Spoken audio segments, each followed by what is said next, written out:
Graça e paz.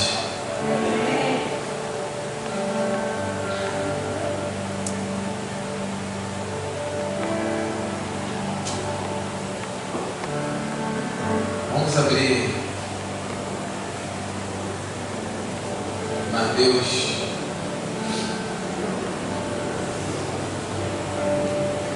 Estamos à véspera do Yom Kippur.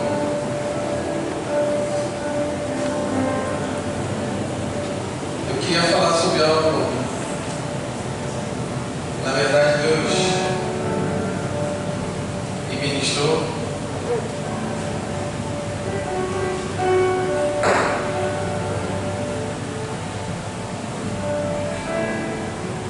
Quantos aqui têm passado por problemas financeiros? Levanta sua mão.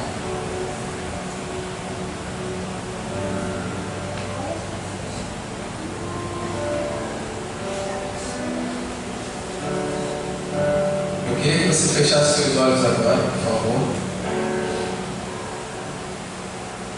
E você pensasse rapidamente o que você queria de Deus. Se você fosse fazer um pedido, o que você pediria?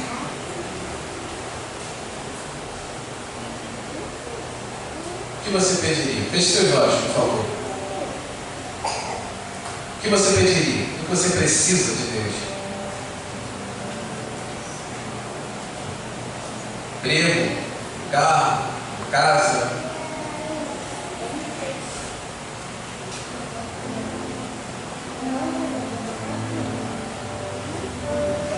Nós estamos no mês de paternidade. Pensou aí? Eu queria que você, nesse momento, quantos aqui querem a provisão de Deus?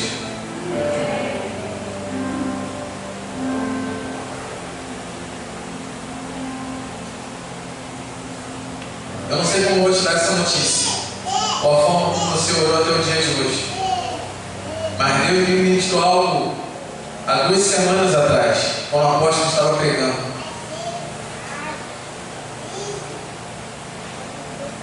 Existem 2 formas principais de nós sermos abençoados. Alguém aqui sabe o que é provisão? Quem aqui já orou? Deus, envia a sua provisão. Alguém já orou assim? Ou só eu? Eu estava falando com Deus e eu comecei a orar assim. Deus falou: para. A provisão de Deus só é enviada quando você está no deserto. Quem pede provisão, pede para ir no deserto. Você só ganha provisão de Deus porque você saiu da rota do propósito do destino. Todas as pessoas que entram em um ambiente de provisão, imagina aquele familiar que todas as vezes que dá problema ele aparece na sua casa. O que você é para ele? Provisão. E quem gosta de receber esses familiares? Levanta a mão. Ninguém. Provisão nada mais é do que um convite ao deserto. Quem ora pedindo provisão é porque está fora do destino. Deus nunca, de maneira natural, dá provisão para os filhos. Ele prospera os filhos. E a única forma de prosperar é estar no destino. Não tem outra forma. Deus nunca prospera aquilo que Ele não plantou. Deus nunca dá o crescimento daquilo que Ele não semeou. Deus nunca faz acontecer o que Ele não idealizou. E aí a gente fica numa loucura, pedindo provisão. Por isso as igrejas estão cheias de pessoas querendo provisão. Existem 2 caminhos. Um é provisão. Tem pessoas que ficam pedindo a Deus: Deus, que caia um carro no céu. Amém? Que caia uma casa no céu. Amém? Que apareça 50 mil na minha conta. Amém? Mas eu nunca vi nenhum milionário ou bilionário tendo provisão. Todos têm riquezas que eles construíram E a gente, como é cristão, acha que Deus é mágico. E nós queremos, ao invés de prosperar, a provisão de Deus. Olha o que está escrito em Mateus. Em Mateus 4, 13, diz assim, e eu vou ser bem breve. Olha o que está escrito em Mateus 4, 13.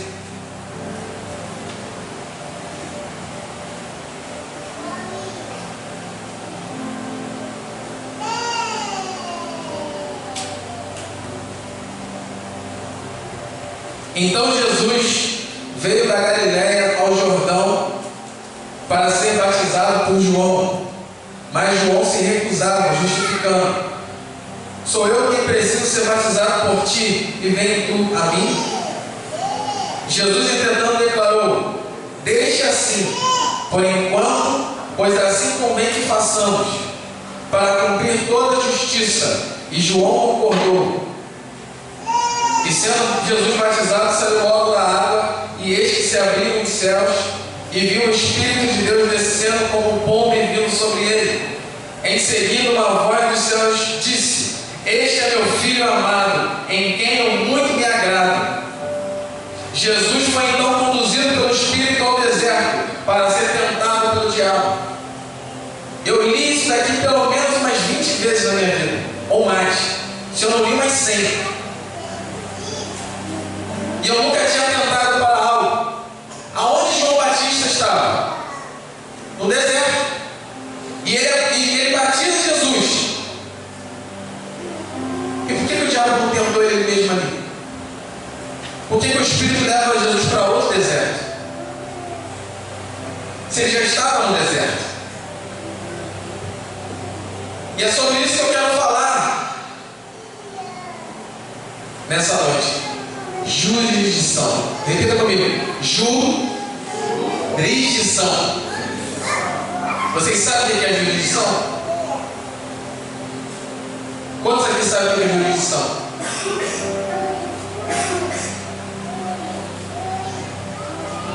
Tem gente com problemas financeiros porque paralisou num deserto que não é seu.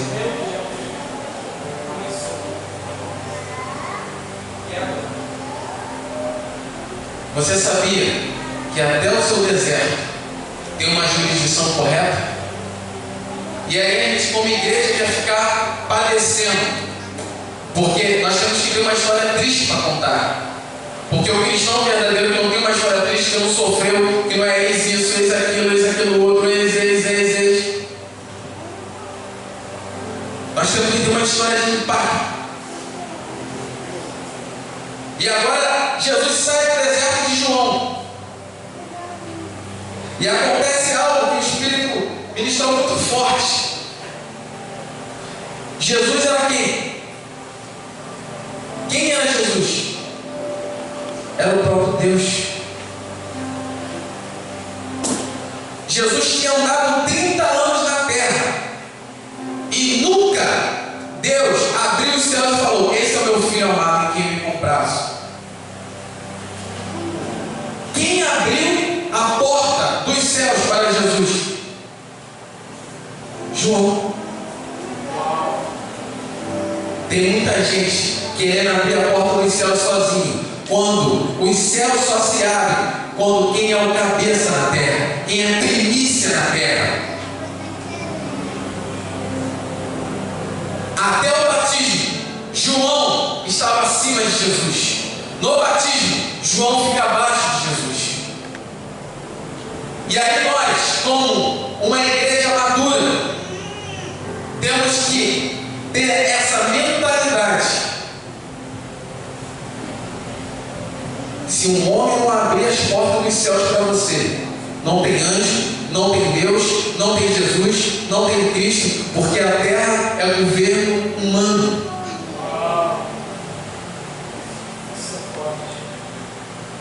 Jurisdição serve para isso.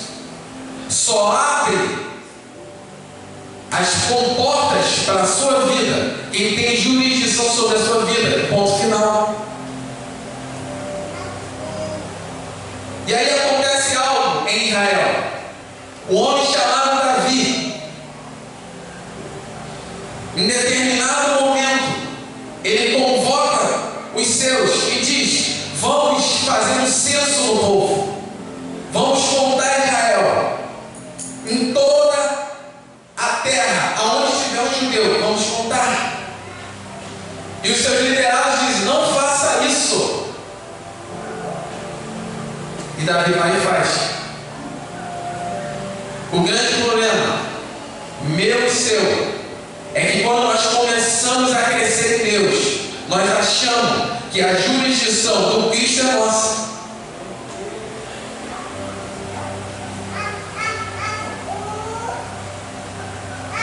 E a mesma Bíblia diz que Israel seria incontável. O que Davi começa a fazer? Ele sai da sua jurisdição e vai para uma jurisdição maior, sem ter tido envio nem ativação.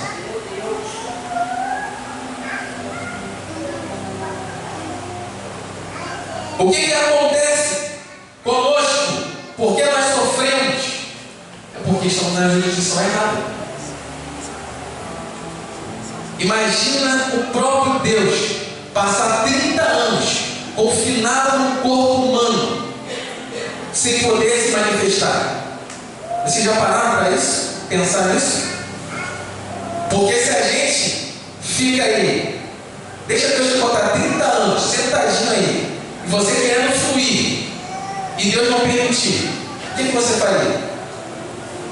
Em 40 dias você já vai embora.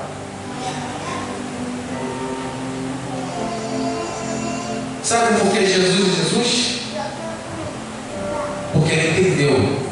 Os tempos mudam as jurisdições. Eu não posso me manifestar antes do tempo.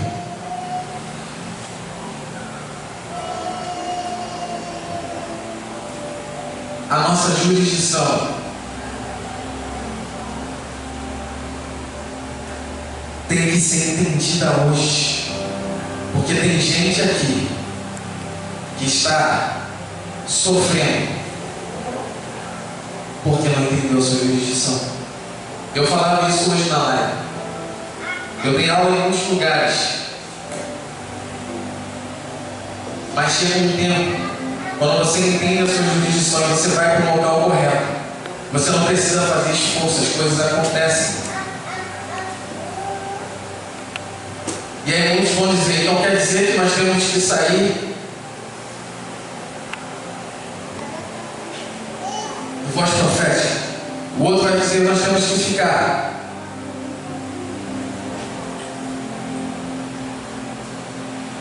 Olha que interessante. Israel estava no Egito. Israel, com Moisés, não entra em Canaã.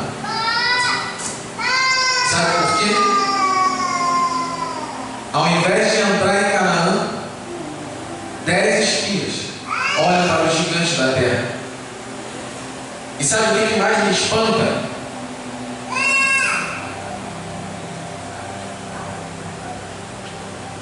É porque Israel sempre habitou naquela terra. E existem pessoas saindo desse lugar. E a Bíblia diz que a casa nunca fica vazia. Quando você sai de uma jurisdição que é sua, quem entra na terra?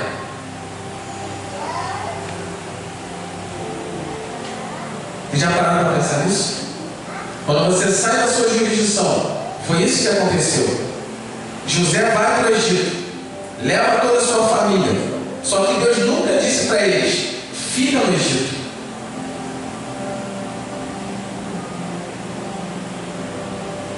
E é isso que tem acontecido com a igreja atual, não só no voz profética. O que nós queremos é um local confortável para sentirmos bem. Temos comida, temos local para morar. E é isso que o Egito dava para eles. Tinha carne, Só que aí chega um tempo de opressão e eles querem voltar para a terra. E está lá o gigante. Quem permitiu o gigante estar na terra? O conforto do Egito, a sua jurisdição. Todos os gigantes que tem foi porque você um dia teve o conforto do Egito e não voltou para governar a sua jurisdição. E tem gente que diz: eu vou sair, mas se a sua jurisdição é aqui, não tem como Deus te prosperar em outro lugar. Se Deus fizer isso, a Bíblia tem que ser cancelada. Por quê?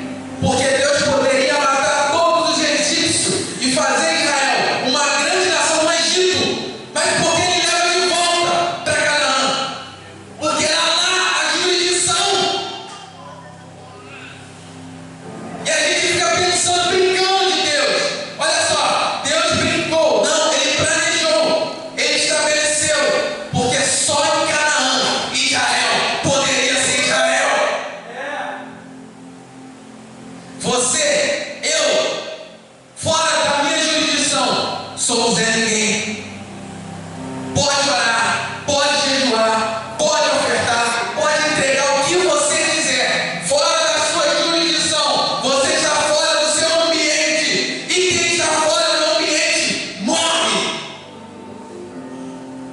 Tira um peixe da jurisdição da água. Coloca um animal terrestre na jurisdição da água. Quando nós estamos em um ambiente, nós estamos numa jurisdição. E Cristo veio para manifestar uma jurisdição maior.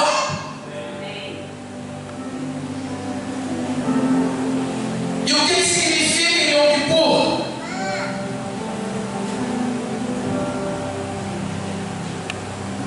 Você já vai entender. Certa vez Jesus encontrou uma mulher pecadora, e depois que todos foram embora, Jesus discipulou ela em 5 minutos. E ele de repente diz para ela: vá e não peques mais. Não é louco isso? 5 minutos de discipulado. Vá e não peques mais. Só que essa geração, se você perguntar a todos os cristãos, por que as pessoas se desviam? Porque não teve discipulado.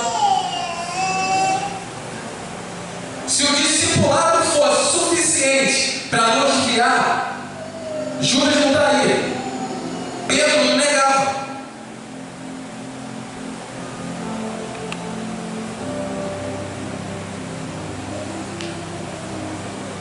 Sabe o que é Cristo? Cristo, uma vez manifesta, Ele faz você enxergar qual é a sua jurisdição. Quem vive pecando é porque não entende quem é e qual é a jurisdição. Quem vive em pecado, caindo, todo mundo é, todo mundo falha. Eu falho, eu erro.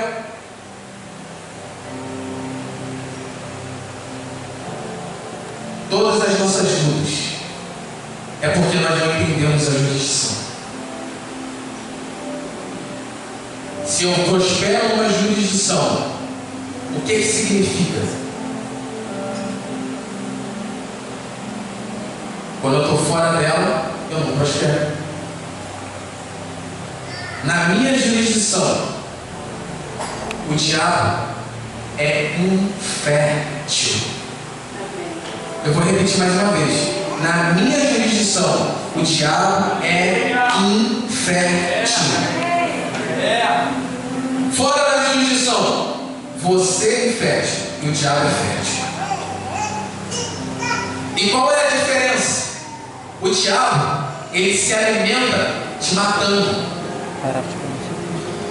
E Deus? Como Deus se alimenta? Pergunta para mim, como Deus se alimenta? Você sabe como Deus se alimenta?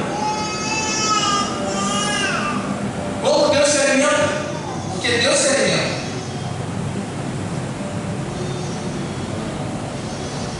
O que alimenta a Deus é a morte.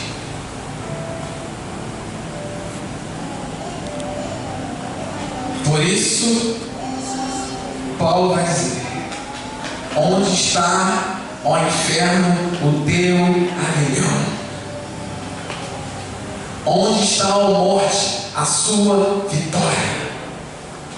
Deus precisa se alimentar da morte para liberar a vida. Sabe o que é oferta? Oferta é símbolo de morte. Quando você libera a morte, Deus e sobra a vida. Amém.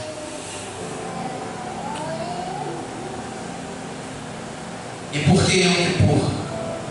Porque todos os dias do ano, quem é responsável por se alimentar de você é o sacerdote, é o líder.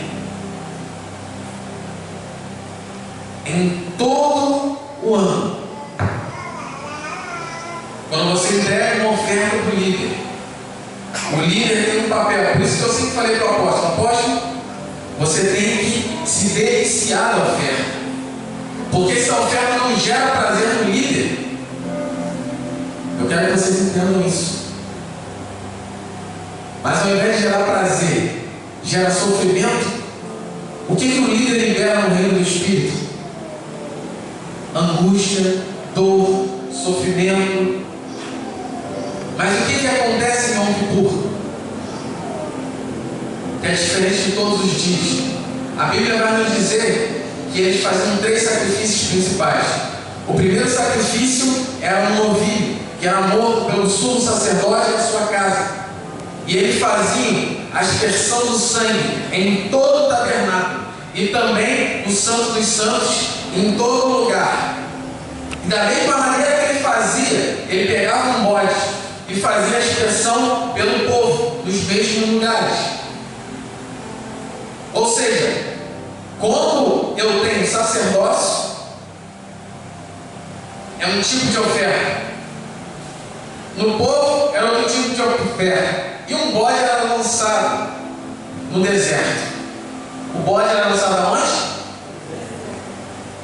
Essas 3 etimologias tem hoje também: o sacerdote, o povo e o bode emissário. E qual é a diferença em Yom Kippur? O único dia do ano que Deus desce para se alimentar da oferta é em Yom Kippur. Me prova como que um povo chamado Israel, depois de Hitler ter devastado toda a nação, morreu mais de 3 milhões de judeus. A ONU acaba, depois da guerra, de dar um território próximo à faixa de Gaza para Israel. E de repente a Liga Árabe, se você não estudou, deveria estudar, ela faz uma reunião. Israel, ele fica em volta dos principais, ou as principais potências árabes. E é Yom Kippur. Todo mundo sabe que em Yom Kippur, judeu não faz obra. E todo aquele povo se junta para destruir Israel. E em um lugar vai estar escrito isso. Vai dizer que não sei quem ajudou, que não sei quem ajudou, que não sei quem ajudou. Só que a Liga Árabe esqueceu. Em Yom Kippur, Deus desce. Quando Deus desce,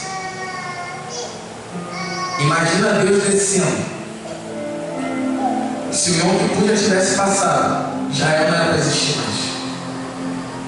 Você pega Israel e vê a geografia de Israel em volta dele, não faz sentido Israel estar ali. Pega você, uma Bíblia na mão, coloca lá na Síria, e eu te dou aí 24 horas para você pregar e ir embora, porque eles vão te matar. Israel não tinha nenhuma nação, era um bando de farrapos. E eu te pergunto, se você vê toda a história, desde Jesus até o dia de hoje, todas as nações potência fizeram de Israel o que queriam, mas nunca conseguiram destruir. Nunca. A maior crise das nações, de todo o inferno, é não conseguir destruir Israel. E só tem uma explicação aqui: porque eles não aceitam Jesus, eles não aceitam Cristo. A única coisa que eles fazem de diferente é o Yom Kippur. E se você for ver a história, Israel, sem ter exército, sem ter, eram pessoas simples como nós, não eram soldados. Eles vencem a guerra e vencem outras guerras, e até o dia de hoje eles continuam vencendo as guerras, porque em Yom Kippur Deus desce, e Deus tem um propósito em Yom Kippur. Qual é o propósito? Você ganhar o seu carro? Não. Isso Deus já colocou no seu destino. Viva ele, que ele vai chegar. É ganhar uma casa? Não. Isso já está no seu destino. Viva ele, que ela vai chegar. Não chegou por quê? Ao invés de viver o destino, às vezes eles estão murmurando pelas coisas que estão em volta.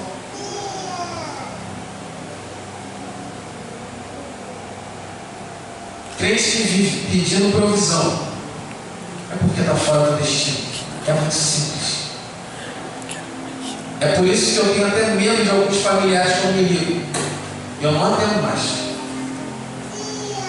Porque quando você semeia numa jurisdição incorreta, você se torna responsável por ela.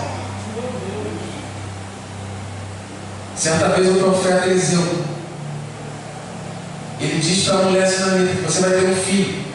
Deus não mandou ele dar filho. E o menino morre. Depois ele tem que dar um jeito para o menino ressuscitar. E a primeira coisa que Eliseu faz é pegar o manto de Elias e colocar no menino. Não aconteceu nada. Porque Elias não mandou nascer a criança. E ele deita sobre a criança, num ato de desespero. E a criança volta à vida. Aquilo que você criou, você se torna responsável. A jurisdição que você cria, você se torna responsável. E o que acontece nesse ano é algo que Deus tem nos dado a oportunidade. E a oferta é 888. E eu perguntei para Deus por que essa oferta.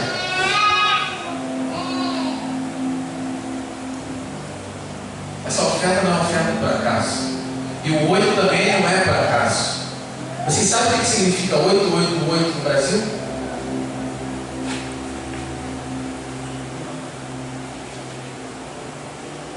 A Lei Áurea foi assinada em 1888. Essa é uma oferta de liberação de cativos. Quem? Você? Você já deveria estar livre. A jurisdição que vem depois de você. Esse ano, você tem que parar de pensar um pouquinho em você e pensar nas pessoas que você tem que atingir. Para de pensar que você vai precisar de um carro, uma casa, as coisas, ela vai chegar. Ele vai chegar, vai ter uma hora para isso. Mas esse ano, por isso, olha o que Deus faz.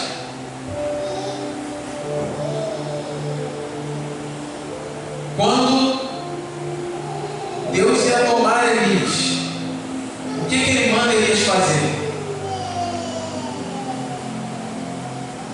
Ele manda Elias preparar o ambiente para os últimos dias.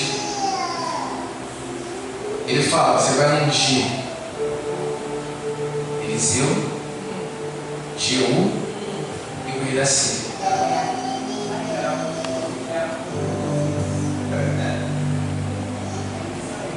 Eliseu fala no ambiente